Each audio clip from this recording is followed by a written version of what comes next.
Hello বন্ধুরা, তো এটা দেখুন সোমবার সকালের ব্রেকফাস্টে আমরা আজকে ফ্রুটস করেছিলাম, মানে সোমবার দিন ফ্রুটস খেয়েছিলাম ব্রেকফাস্টে।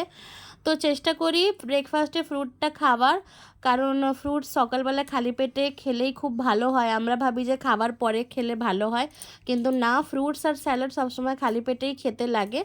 তো এই যে ও নিয়ে নিচ্ছে এখানে, আর বাবু তো খাচ্ছেই। এই দেখুন, যা যা আমি বললাম খাবে তুমি নিয়ে নাও আলাদা করে। আর এইদিকে দেখুন বাবু খাচ্ছে, ও বলছে সব ফ্রুটসগুলো ওই খাবে, ও ফ্রুটস খেতে খুব ভালোবাসে।